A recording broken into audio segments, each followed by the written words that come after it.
Balik po tayo sa mga balita. Iginiit ni Defense Secretary Gilbert Chodoro na sinadya ng China ang pag-atake sa mga tauhan ng Philippine Navy kung saan isang sundalo ang nasugatan. Sa kabila nito, tiniyak naman ng kalihim na patuloy na maghahanap ng mapayapang solusyon ang gobyerno sa nasabing panggigipit. Eden Santos sa balita.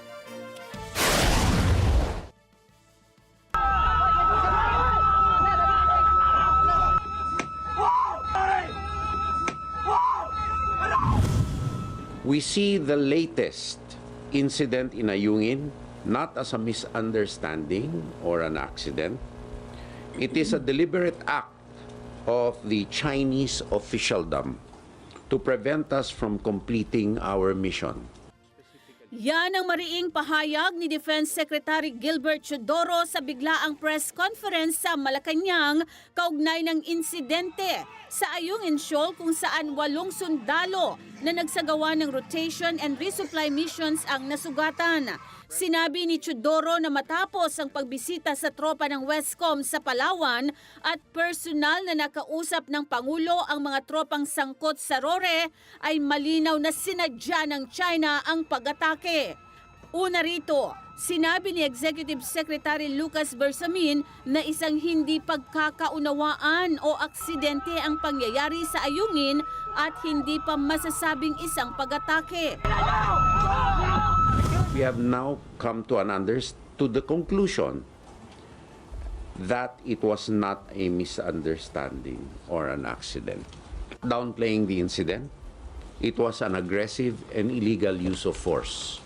Tiniyak naman ni Chodoro na patuloy na naghahanap ng mapayapang solusyon ng gobyerno sa isyung ito. Anya, tulad ng sinabi ng Pangulo na hindi mag-uudyok ng mga digmaan ng Pilipinas bilang isang responsableng estado. Patuloy din anyang gagamitin ang ating kalayaan at karapatan bilang suporta sa pambansang interes alinsunod sa international law. Gate pa ng kalihim na hindi kaduwagan ang mga naging pahayag ng Pangulo gaya ng hindi gagamit ng dahas o pananakot ang Pilipinas o sadyang gagawa ng pinsala o pananakit sa sinuman. Sabi, hindi ko ang Pangulo, hindi naman po kaduwagan ng Pangulo yung mga statement po na ganoon. Talagang Teka, yung mga nagsasabi, kaduwagan sa Pangulo, gusto naman nila sa kabila nito bumigay sa China. So saan sila nanggagaling ngayon? Yan ang kasagutan.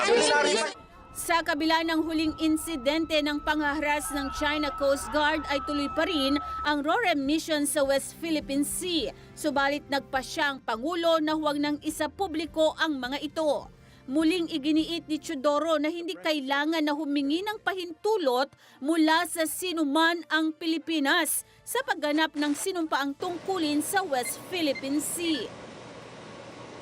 Kailanman ay hindi tayo magpapasupil at magpapaapi kahit na kanino man. The President has reiterated that we will not publish schedules of any RORE.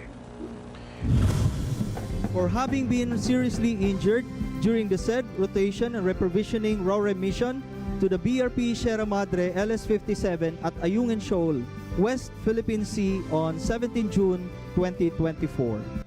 Eden Santos para sa Mata ng Agila. Matatag, matapang, matapat. Maraming salamat sa inyo pong pagsubaybay sa Mata ng Agila Primetime. Para malaman ang matatag, matapang at matapat na mga balita, i-follow lamang at mag-subscribe sa @Net25 TV.